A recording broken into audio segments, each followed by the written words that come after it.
উল্টাপাল্টা আচরণে ক্লাইমেট তো কিছুটা দায়ী আছে। আমরা যেটা বললাম যে অধিক বৃষ্টিপাত বা অধিক তাপমাত্রা, সেটা অবশ্যই ক্লাইমেটের ব্যাপার-স্যাপার আছে এবং স্থানের কিছু পরিবর্তন হওয়া, সময়ের কিছু পরিবর্তন হওয়া। এখন আপনি যদি বলেন যে না, জুনের 1 তারিখের মধ্যে কেন অ্যাক্টিভ হবে, জুনের 15 তারিখের মধ্যে অ্যাক্টিভ হওয়ার কথা, মানে 15 তারিখের মধ্যে না হয়ে 1 তারিখের দিকে সারা বাংলাদেশ অ্যাক্টিভ হয়ে গেছে, এটা ক্লাইমেট চেঞ্জের কারণে। ওটা আসলে এভাবে ব্যাখ্যা করাটা ঠিক না, কারণ আমরা লং টাইম এবারে যেটা বলি, এমন হয় আমি বাস্তব জীবনে আমি দেখলাম এখানে প্র্যাকটিক্যালি আগস্টে গিয়ে আমি দেখলাম যে মনসুন অ্যাক্টিভ হয় সারা দেশে আগস্টের মাঝামাঝিতে গিয়ে।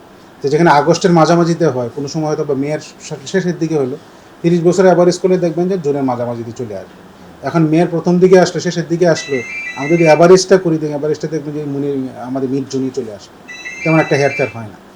রাজধানীতে আসলে আজকে কি পরিমাণ বৃষ্টির প্রভাব রয়েছে রাজধানীতে, আর এখন পর্যন্ত সর্বোচ্চ রেকর্ড কোথায় পাওয়া গেছে? আপনি সর্বোচ্চ রেকর্ড আমরা গতকালকে সকাল 6টা থেকে আজকে সকাল 6টা পর্যন্ত যদি দেখি যে ঢাকায় বৃষ্টিপাত হয়েছে আমাদের 196 মিলিমিটার।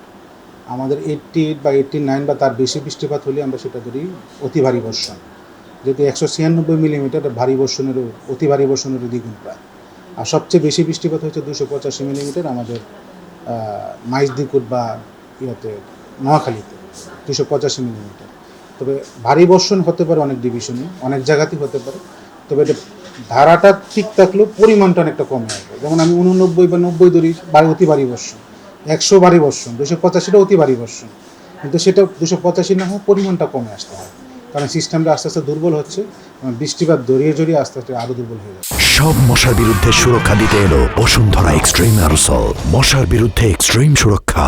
নিম্নচাপ পরে দেখেছি যে দমকা হাওয়ার একটা আশঙ্কা থাকে, ভারী বর্ষণের সাথে দমকা হাওয়া কি পরিমাণ থাকতে পারে, বা যেহেতু ঘূর্ণিঝড়ের কোনো প্রভাব নেই। একটা জিনিস কি, আগে সাগরে একটা লঘুচাপ তৈরি হলো, লঘুচাপ থেকে সুস্পষ্ট লঘুচাপ, নিম্নচাপ, গভীর নিম্নচাপ, পঞ্চম ধাপটা কি হলো আমাদের সাইক্লোন বা ঘূর্ণিঝড়। যেহেতু এটা ঘূর্ণিঝড় হয়েই নেই, যদিও আমরা মিডিয়াতে আগে থেকে একটা আমরা বাজারভাবে উপস্থান করে আসছি অনেক মিডিয়া, যে না এটা সাইক্লোন হবে, শক্তি নামকরণ হবে। একটা জিনিস কি, একটা বাচ্চা যখন পেটে আসবে অনেকে নাম ঠিক করে রাখতে পারে, সে জন্ম নিবে না নিবে ব্যাপার না, জন্ম নিলে তার এই নাম এসে পরিচিত হবে, জন্ম না নিলে নামটা কোনো কার্যকারিতা নেই। তা আমাদের নাম আগে থেকে ঠিক করা থাকে, বিভিন্ন প্যানেল মেম্বার সেই 8টা 10টা করে নাম দিয়ে থাকে, অ্যালফাবেটিক্যালি সেটা আসে আস্তে আস্তে।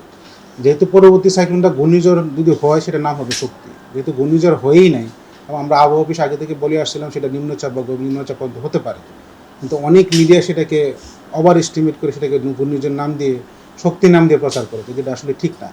আর যেহেতু ঘূর্ণিঝড় হয় না এবং এটা উপকূলের কাছাকাছি সিস্টেমটা তৈরি হয়েছে, আমরা বলছিলাম যে গভীর নিম্নচাপ পর্যন্ত যেতে পারে সর্বোচ্চ, এবং ধীরে ধীরে ল্যান্ডে অতিক্রম করে এটা দুর্বল হয়ে যেতে পারে।